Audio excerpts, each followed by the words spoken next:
Now, just to get started, I'm sure everybody understands that there's in your personal life, there's 3 credit repositories in the United States. This may not apply to Pakistan, but there's 3 credit repositories in the US. Is anybody aware of that? So for your personal credit, you have a number one, you're going to have Experian.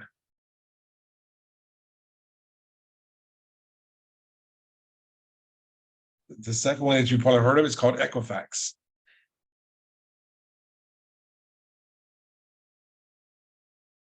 And the third one is called TransUnion.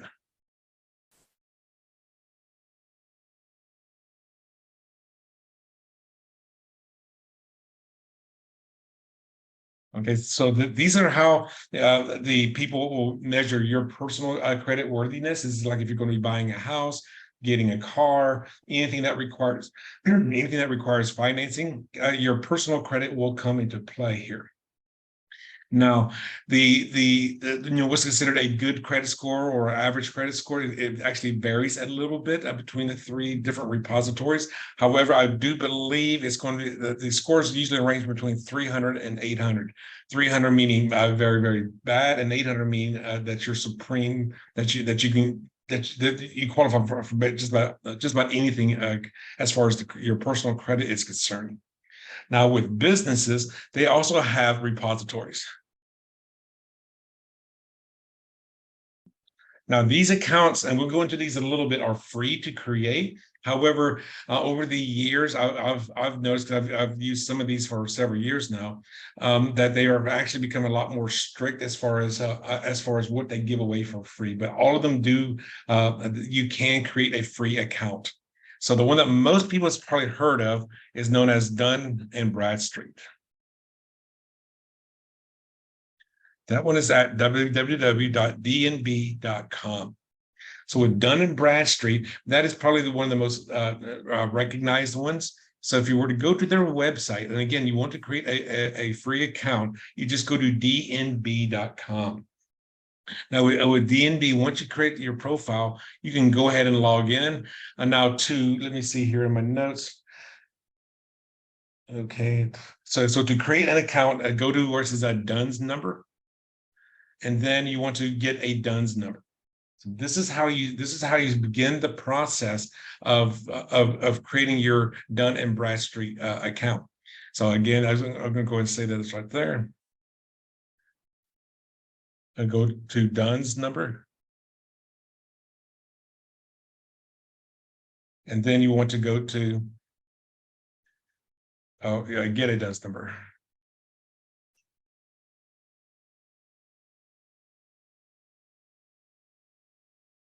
Now, a DUNS number, what DUNS stands for, it stands for, got my notes over here.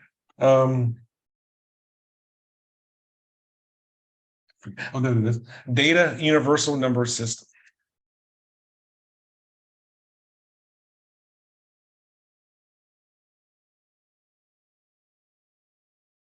Okay, so that's what you're going to be getting. Now, when you get your DUNS number, by creating your account, you're going to it's going to be a 9-digit number. So once you create your account and you get your DUNS number, so because you're going to have to apply for it. When you apply, it may take up to 30 days.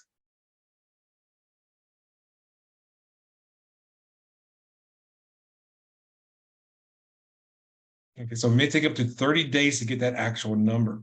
So I would say go ahead and probably start doing that process today. These are things you probably want to start doing immediately, because like I say, it can take some time, and you want to build your credit as quickly as possible. But once you log in, you will see that you have different options here. So this is going to be looking at your business credit reports, country insight, DNB credit, and then you can just go ahead and log into these different systems. So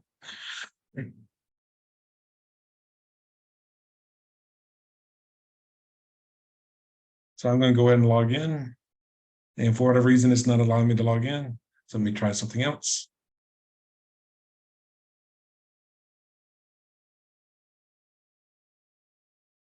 I clicked on business credit reports. Somebody say something? Okay. Just probably, I changed my email yesterday, so it maybe use my old email information. Oops.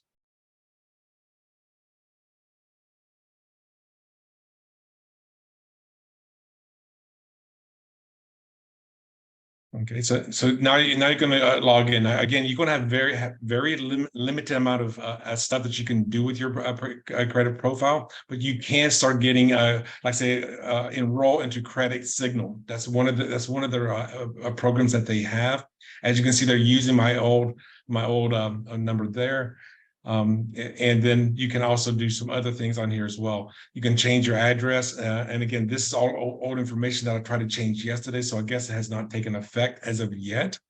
But once you actually create your account, you can start using this information. You definitely want to write down your DUNS number so that you have it available whenever you are actually applying for actual business credit. Let's see what else. Now, whenever you are getting your scoring, now in business credit, the scores are actually from 0 to 100. So unlike a personal credit, which starts at 300 and goes to 800, has that 500-point range. A business credit only has a 100-point range. Now, how the scores are actually are calculated are as follows. If you have between an 80 to a 100 score, that is actually considered low risk. Which also means that you are paying you're paying your bills at 0 to 30 days before it's due. Okay. The other scoring systems is 50 to 79. That means that you are a medium risk. When I say you, I mean your business. And that's from when you're from between 2 and 30 days late. And then a lower credit range is going to be from 0 to 49. This is known as a high risk. And that means that you're on average doing 31 to 120 days late. So one thing about business credit is that you want to always pay your bills as quickly as possible. What's going to happen is when you're getting close to the due date, that actually shows that actually means that you are actually at risk. So if let's say, for example, your bill comes in on the first of the month and it's due on the 15th, and you will wait to the 14th, how a credit repository is going to look at that is that you are slow to pay. So you always want to pay as early as possible. Honestly, again, if you are paying close to due date, you are seen as a possible risk. So this is something you need to keep in mind. Yes, Lisa. So when the DNB gives you the number for your business, is it just a generated number or is it based on your vertical? And does that I'm not sure how it's I'm not sure how it's calculated, because I know like Social Security numbers are based upon the state that you were born in, the first 3 digits, but I don't know how the DUNS number is calculated. So it's not like the SEC number, like it gives it rates your business as a risky business or not. It's just a number that's generated just as a business number. Correct. It's calculated just as a business credit number. Got it. Thank you. Because the SEC, and to my understanding, may have other criteria, but but Dun & Bradstreet is just going off your credit ratings. How are you paying your bills, your business bills? Yeah. Was there another question? Okay. So Now, as I was preparing for these things, I also saw or researched yesterday that scores are what they called dollar weighted. This means that paying off high debt or high debt limits actually will raise your score. So if you start getting larger lines of credit and you're paying those off, that's going to actually positively affect your score. Now, when you are going after your Dunn's number or your Dunn's score, the score that Dun and Bradstreet uses is called. Does anybody know what it's called? Starts with a P. It's called a paydex score. When you apply and when you get your new account, you will be given a score of 80.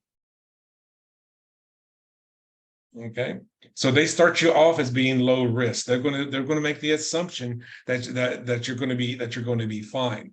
Now, how you pay your bills from that point forward is what's going to raise or lower that score. So if you have any kind of bills that you have, let's say a cell phone bill or something like that, try to try to talk to your phone carrier to see if they will actually report to these repositories so that you're showing that you're paying your bills on time. Because if you go and get this number and you basically do nothing with it, then it's not going to change anything. So we're going to be talking about how to raise your score here in a little bit. Now, and so do we have any questions so far on the Dunn's number or Dun and Bradstreet? But do you have to be in business for a certain amount of time before you should apply for the Dunn's number? Well, the thing is, once you create your account, I would say go ahead and apply for your Dunn's number immediately. That way you can start getting that process rolling. And this is going to be true with all three business credit repositories. Now, from what I've known over the years, I mean, I just did Dun and Bradstreet, and I've been doing Dun and Bradstreet probably for 15 or more years. It was the other two repositories that I'm just now starting to create my accounts with. And my suggestion is to go ahead and get all three credit repositories, just like you do with your personal credit. So let's go ahead and go on to the next repository. Just like there is an Experian for your personal credit, there's also an Experian for your business credit.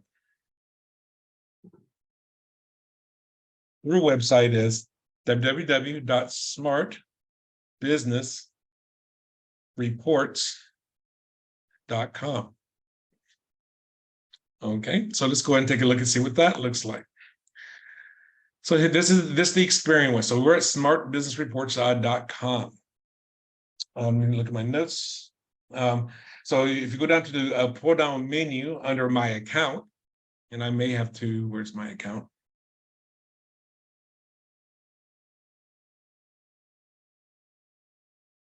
I get lost on the, okay.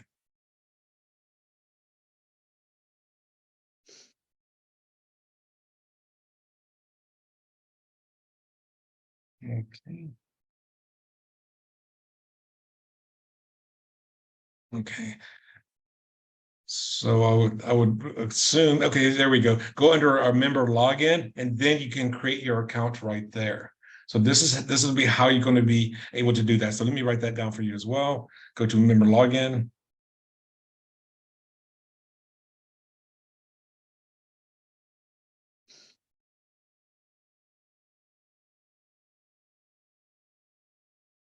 That's how you're going to be doing that. Now, for me, since I already have the account, I'm going to go ahead and just log in. And this is what it's going to look like when you first log in. Okay, now I got invalid credentials. So I was updating everything yesterday. So let me see if they took the update.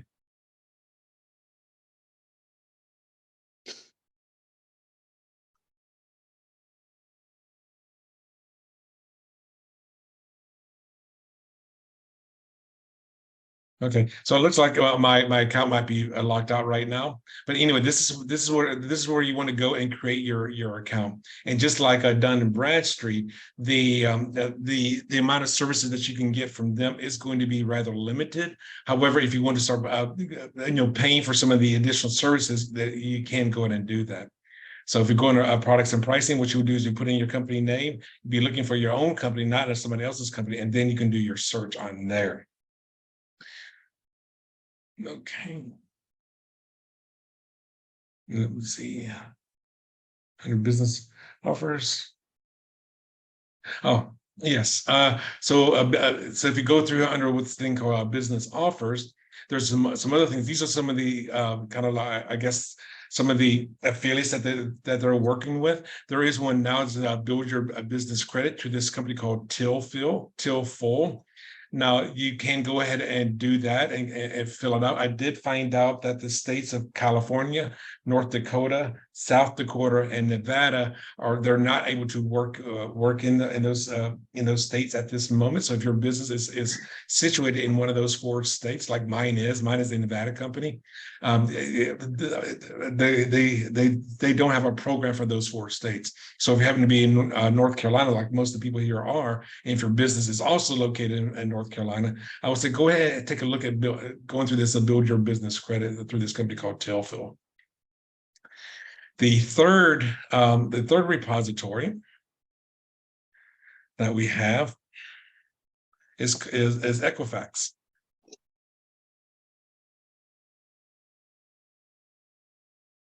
And their website is www.equifax.com/business.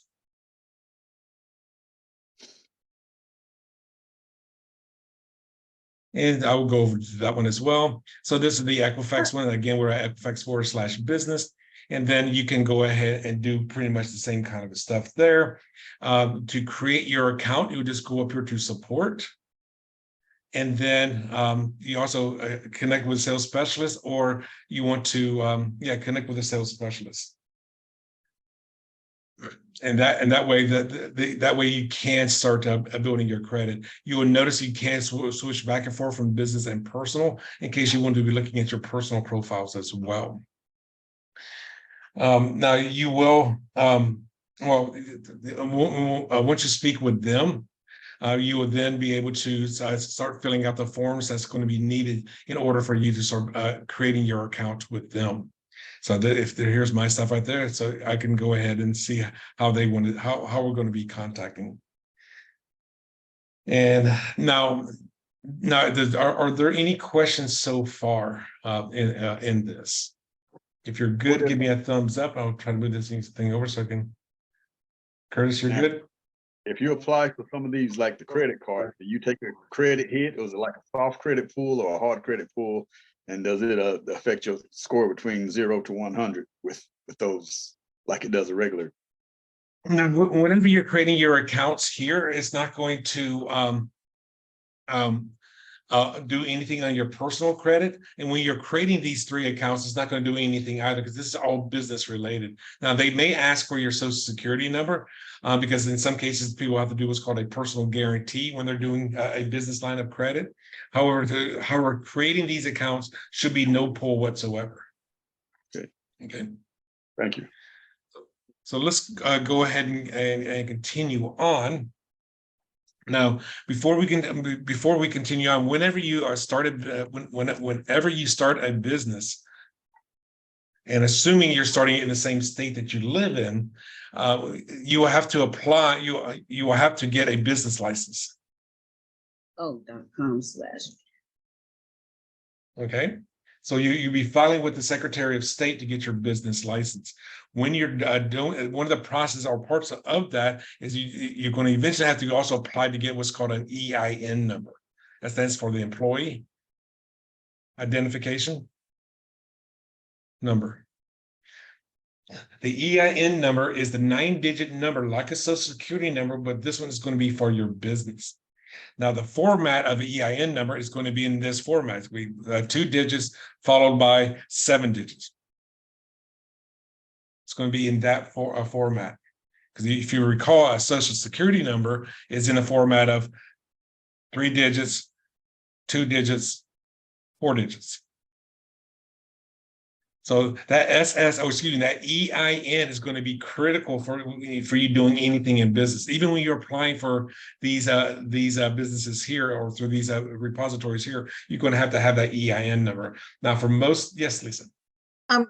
So if we already have the EIN number, do we not put our social security number in, but just use our EIN number through all the reports? Yes, you'll be using, because when you start applying for these business lines of credit, one of the first things they're going to ask you is what is your business name and what is your EIN. Okay. So you 'Cause will need that. I have my EIN number. I just wanted to make sure that I would put that in and not the social security. Yes. No. If they ask for your social security number, and I'm not positive they do or if they don't. I think one of them did. No, actually, that's when I was applying for Tilfoy yesterday. Is they asked for my SSN as well, and before they told me, oh, we don't work in the state of Nevada. I'm like, well, thanks a lot.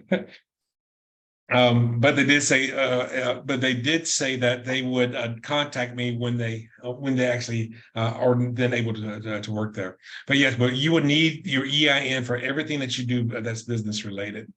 Now, I would strongly suggest, and is possibly with your business checkbook, is to put your EIN number somewhere in there, and then also the DUNS number and the Equifax number and the Experian numbers in there as well. Because when you start applying for credit or for business credit, we'll talk about that here in just a moment. You would want to have those numbers pretty much handy at a given notice. Okay. Now, after you get your EIN number. Oh, yes. One of the things, by a show of hands, how many people in here has a website, or if you're not sharing your camera, say I do or I don't in the chat. So Lisa has one, Hansel has one, Curtis has one, and for the rest of you guys, Jordan and Carol. Okay, so this is one thing that once you start creating a business, one of the first things, one of the other things that you want to strongly consider is getting a website. Okay, and this is just a little bit of a business coaching, because one of the thing is, if you're going to be at if your website is www.website.com, if that's your website, one of the ways that makes yourself looks a lot more professional, and then when you're filling out for these business lines of credit, as well as for these credit repositories, is to have an email at, or let's just call it this, my email at website.com. Because if you're using Yahoo, Gmail, Hotmail, or any of those other ones, AOL even, you definitely want to start using your own domain, your own name at your own domain name. That's going to help you look a lot more professional, as well as, in my opinion, may help you when you're starting to apply for some of these credit lines. Okay. Now, if you prefer to use Yahoo or Google, then I would say once you get your website, and if you want to, you can always, because the worst case scenario that you can do in these cases, if you prefer to use Google or Gmail, you can always have a redirect from your server to your Gmail account. So you can always do that as well. If you have to, you feel like I have to do everything in Gmail.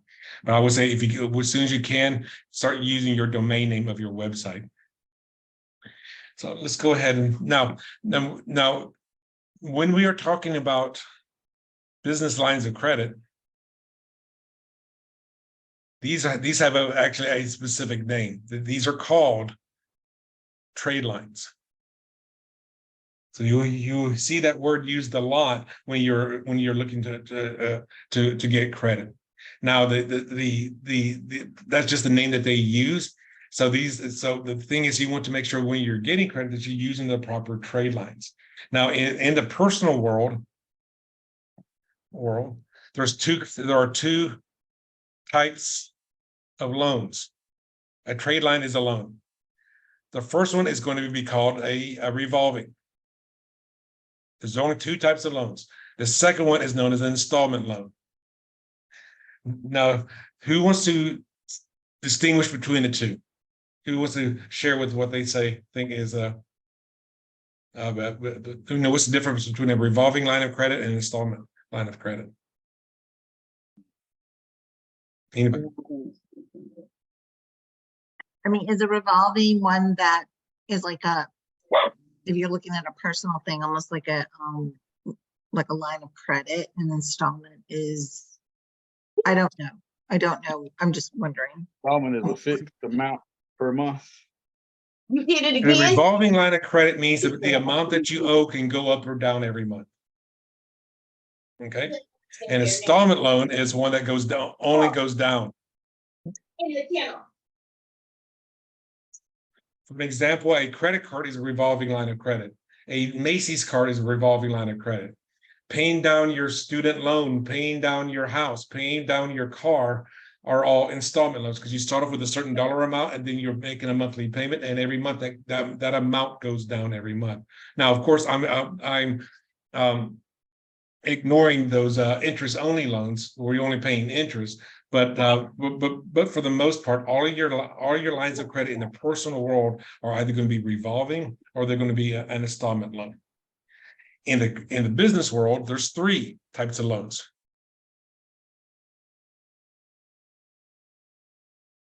Okay, the first one is the same thing that we is the same thing that we had as well. We have a revolving.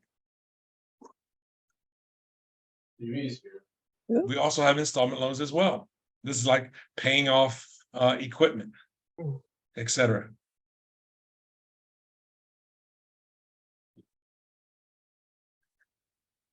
The revolving can also be any kinds of credit cards or lines of credit. Now, the third kind of loan is something that you don't hear about in the personal world. The third one is what is known as a net pay loan. So a net pay loan is a loan where you will actually get they will give you the, let's say, whatever that you're trying to buy, they'll give it to you for free with the intention that you're going to pay it off in the short future. So here are some examples of those kinds of loans. Sometimes you will see these are going to be known as let's say a net 30 or a net 45. You may see a net 60, a net 90. Now, by a show of hands, who understands that, say, for example, if Curtis was actually manufacturing something and he needs to get all the products first before so he can make it, that vendor could actually say, hey, Curtis, here you go, here's all your equipment, pay us in 60 days. Because you got to go build it and sell that stuff. So these are very, very common in the business credit world. Now, when we actually go into the actual how to start building business credit, the very first kinds of loans that you guys are going to probably should be applying for are going to be net pay loans. Those are the ones that you're going to be focusing on at the very beginning. They're kind of like a credit card in a way. Now, when you're talking about business credit, there's also 4 tiers of business credit. Okay, the first tier, which is known as first one is, I cannot spell today. It is known as tier 1. Now, a tier 1 kind of a loan is also known as a basic trade line. Or a basic trade line or basic trade credit. Tier 2 is known as advanced trade line. Tier 3 is known as a bank loan.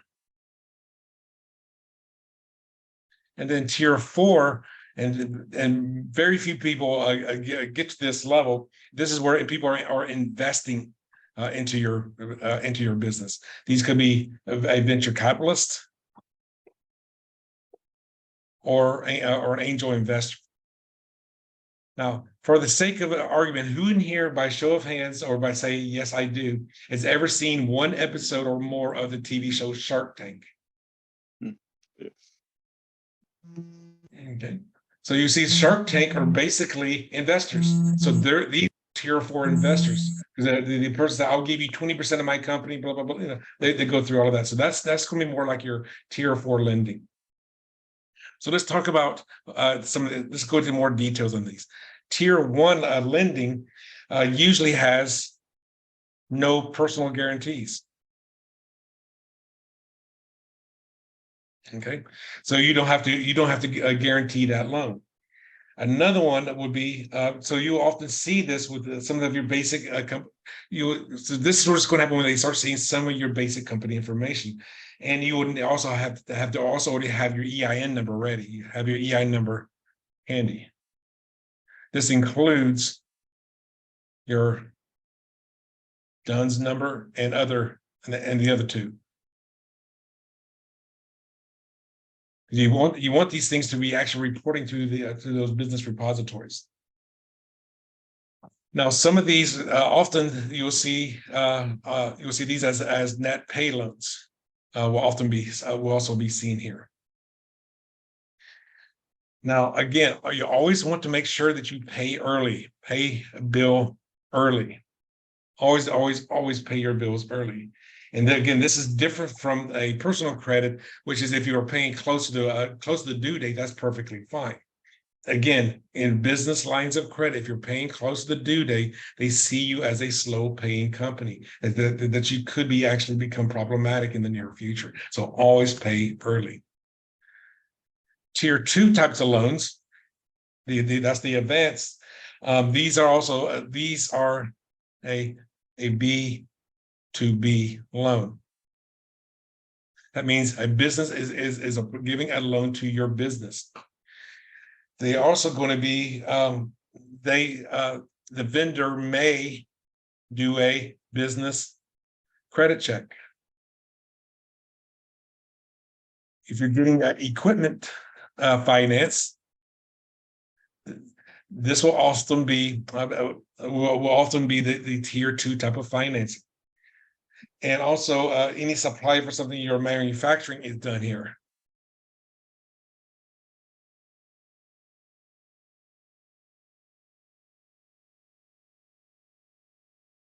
So, for an example, if Pranzo has a business where he builds motorcycles, he may be getting all the parts first so that he can build it so he can sell it at a later time. So, does that make sense to everybody? Good. Tier 3 types of loans are going to be your bank lending. These will also be what is known as a non-recourse loan.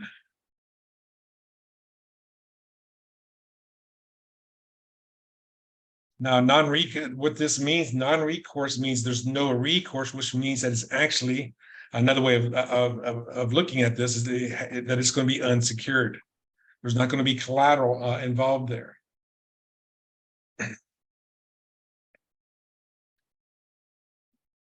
Now, both your personal and business credit may be needed at this level. They want to make sure that you're paying your personal bills on time. Next is going to be, you may have to do what's called a business and personal guarantees. This means if your business defaults, that you yourself personally will be held responsible for that loan as well. And also, one of the other things is at this level, you definitely want to have a business plan written and up to date. So if you have not thought about doing business plans, but by the time you get to this level, they definitely want to make sure that you know what you're doing before they're going to give you any kind of a loan. Tier 4, now we're getting up to the high dollar amount. Tier 4 is where, it's where your investors, your angels, and venture capitalists reside. So again, this is where that private money is coming in, coming into play. You definitely need a business plan at this point. Is required. Now, I do have a course. That's one of my courses that I have that I definitely have created. It's called Writing Effective Business Plans. I'm going to go ahead and show that real quick so you guys can know what that looks like. And because we have about 16 courses right now.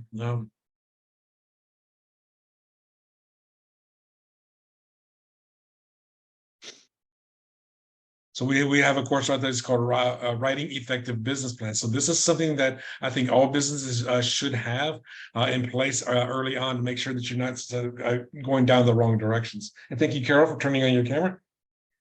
You're welcome. Now, and the other thing is, and these requires is that the investor is only concerned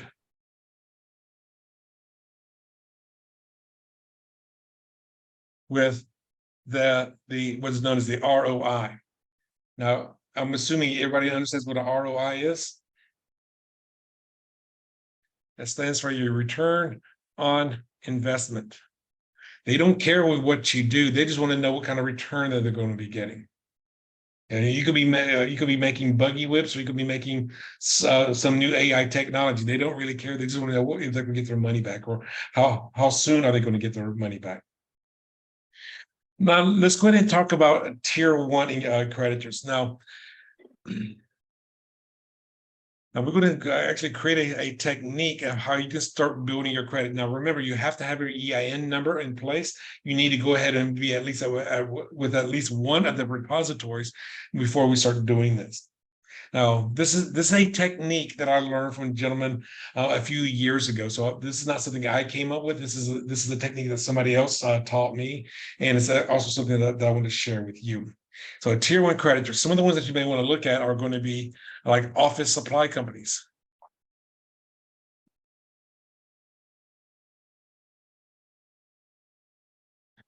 Other ones you want to look at is going to be cleaning supplies. Now, one thing is a lot of times office supply companies will carry a good amount of cleaning supplies. If you can, try to get your cleaning supplies from a different company than your office supplies. And the reason, and I'll show you why here in just a moment. Now, what these companies are mainly going to be doing, most of these are going to be what is known as a net 30.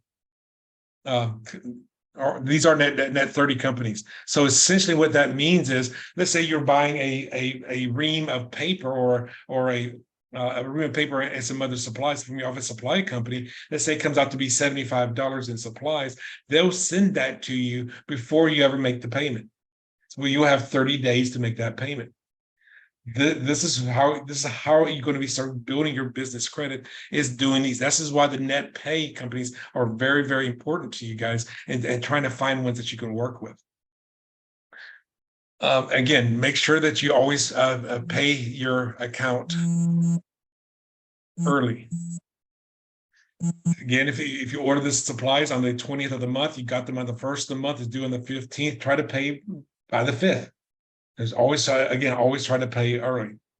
Now, I have in my notes is to create multiple accounts, meaning using different companies. I'm not saying go to Office Supply Store and get or Office Depot and get 2 accounts. No, what I am saying is go to Office Depot and get an account, and then go to a cleaning supply company and get an account, and do it that way. Now you have 2 different creditors that you're going to be working with. Does this make sense so far? Good. Okay, so here are some examples of some companies that you may want to consider. Let's talk about cleaning companies. One of the ones that that's really, really great is one that's called Uline. Now, once you get on their mailing list, and you'll start getting this really thick, almost like Sears and Roebuck size catalog every quarter or 6 months of just the stuff that they have for sale. So they've got a lot of great things. Some of you that may watch TV may see a Granger. You may have heard of them. Okay, so those are for cleaning supplies. Now let's talk about office supplies. Some of those companies are going to be like Staples.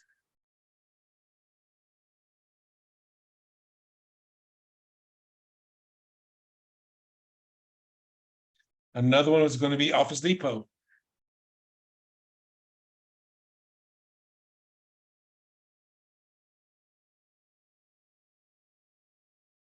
Another one after that one is another one to be called Quill.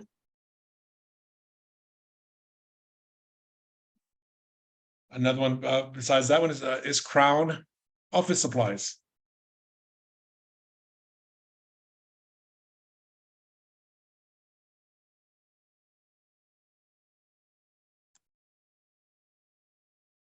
Another one besides that one is Suma Office Supplies. You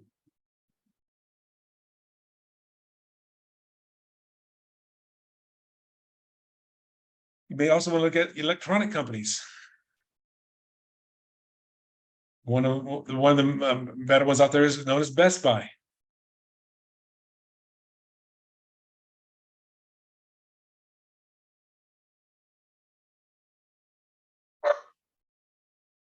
Let's see. Other companies you may want to look at, or no, that's for electronic supplies.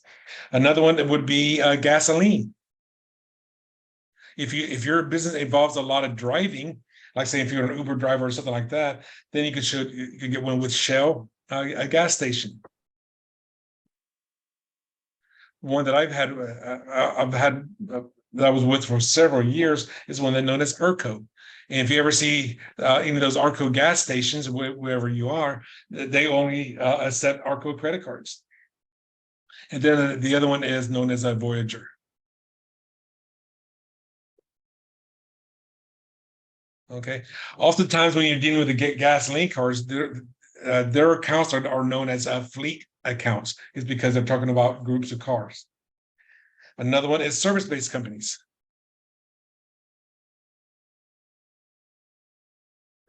One of the most popular ones is UPS.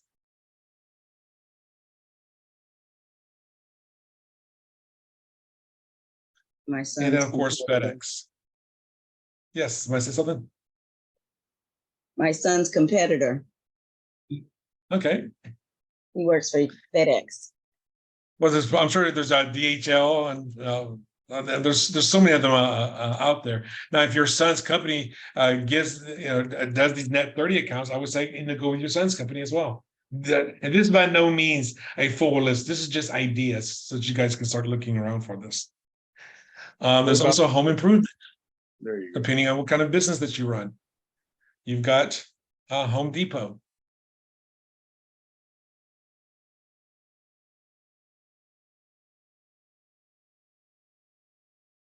And Lowe's.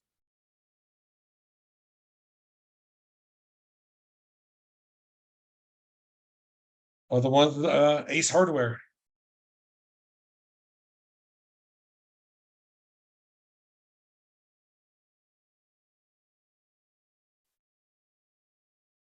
And then of course, now let's talk about computers.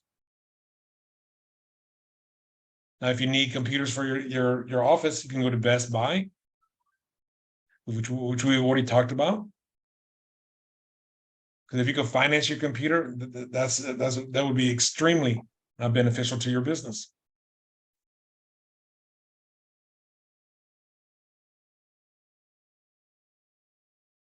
Then, of course, there's also another one that I would suggest you possibly take a look at, or at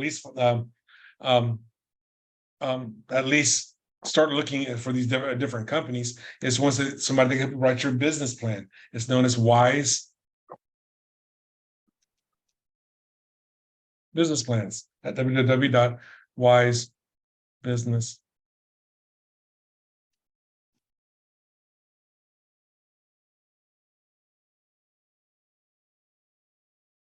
And so those are just a few of the companies that you could actually start getting a credit with actually fairly quickly, possibly within a few days after you got your EIN number, and then after you got your DUNS number as well. Now, again, if you start getting credit and you haven't gotten your DUNS number or those other two facilities, the other two repositories yet, then you can always contact them later on. Say, I need to update my credit my profile so that it will include so that they can start reporting to those different repositories.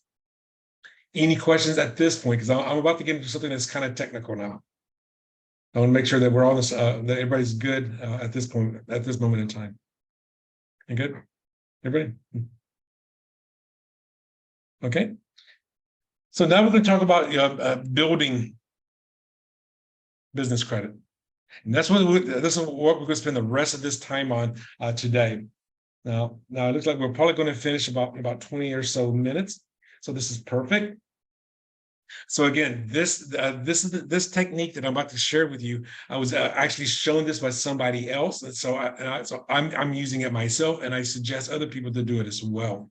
So this is how you start building your business credit. Now this may take 6 months to a year. Expect 6 months to 12 months.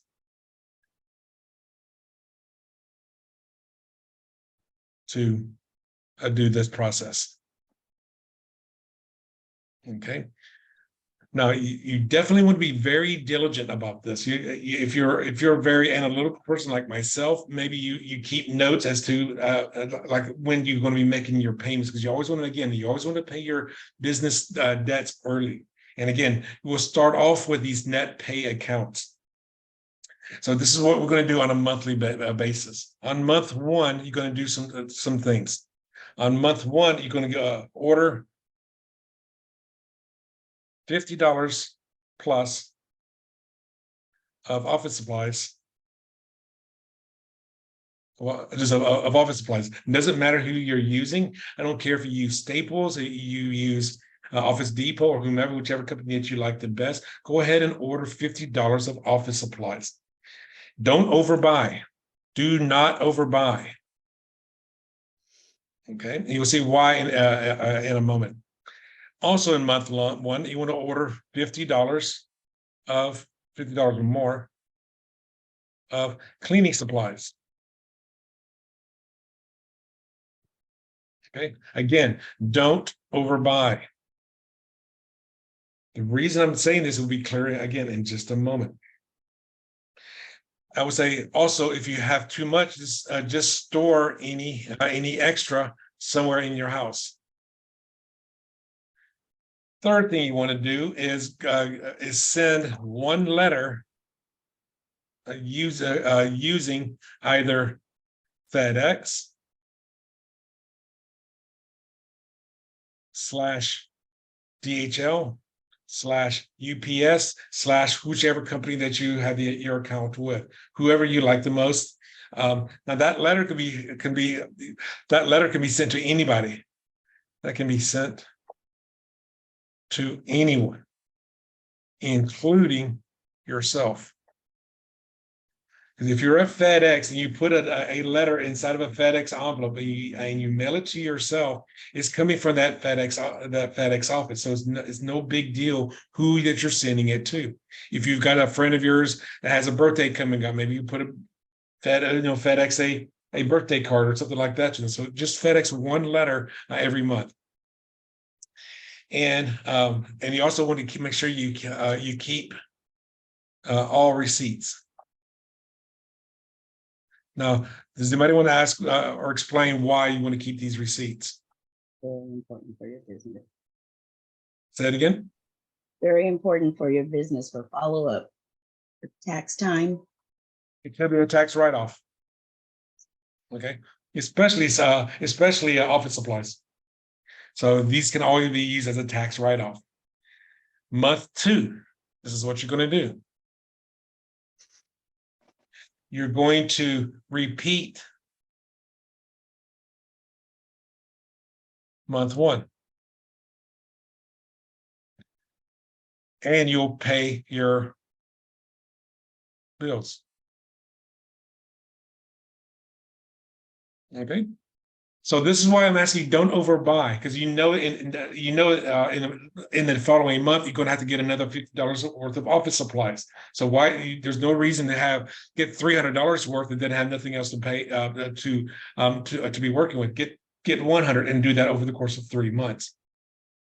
Month 3, you're going to repeat month 2.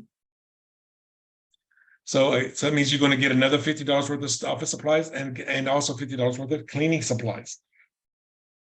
At this point in time, you want to consider getting a trade line with Home Depot, Shell, and or Dell. So I'm not saying those stores specifically, but I'm talking about you get a home improvement account, you get a gasoline account, and you possibly look at getting a computer account. Now when I'm saying Dell, I'm also including Best Buy. So I'm going to make sure I put that in the notes, because Best Buy has great programs as far as buying a computer and paying it off over time.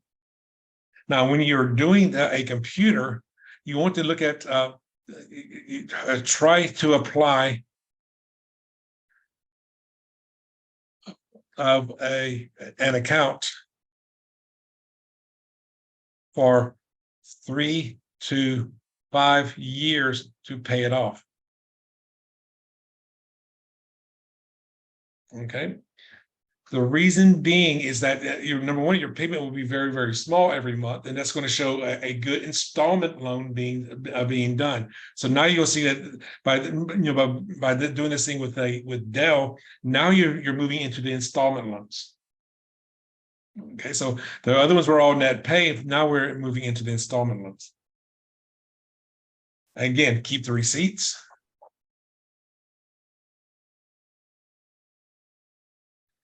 And also, if you have no idea what you're going to be buying, let's say for an example, you want to get this installment loan through Best Buy or Dell.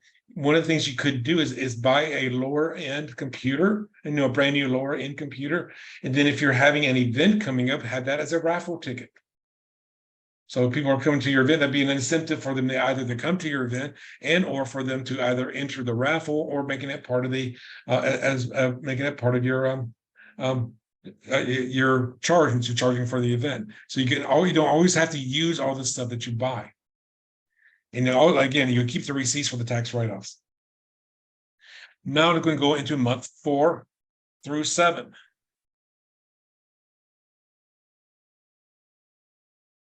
Okay.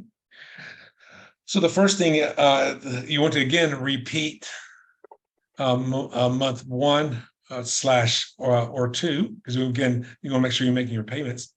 Repeat month 1 and 2, and then start making payments on month 3. You'll be starting in month 4. So whatever you got with Home Depot, your gas card or your Dell card, you want to start making those payments as well. Month 8 and beyond, you have this is what you will have in your arsenal at this point in time. You would have by this time you already paid 7 net 30 office supply and net 30 cleaning supplies.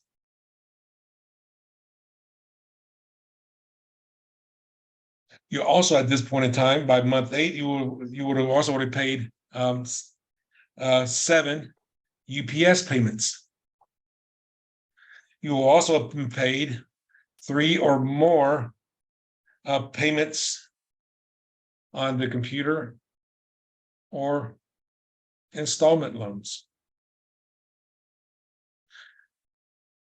And if you got a gas card, you would have made 3 or more payments on gas card. As you can see, you've got by this point in time, by the beginning of month 8, you've already gotten 7, 14, 21, 24, 27 different accounts just on month 8. So you can start seeing your business is going to be showing that you're doing all of these on-time payments. For those of you that have like look at this from a personal perspective, you will see that from the personal perspective that that would definitely be improving your personal credit. Then you're going to continue doing this. Now, also at some point in time, you may want to look at getting a business American Express card. And you'll go where you go for that is going to be www.americanexpress.com/US/small-business. You want to go there to start to apply for an American Express card. You also want to apply for a bank business credit card. So if you've already had your business account at whatever bank that you're at, after you made some of these payments, you want to go and also apply for that. So your bank is going to probably be the most lenient of all of them because they've had a previous experience with you. But definitely go ahead and apply for the bank one as well. At some point in time, around this time, you also want to check your scores at all 3 repositories.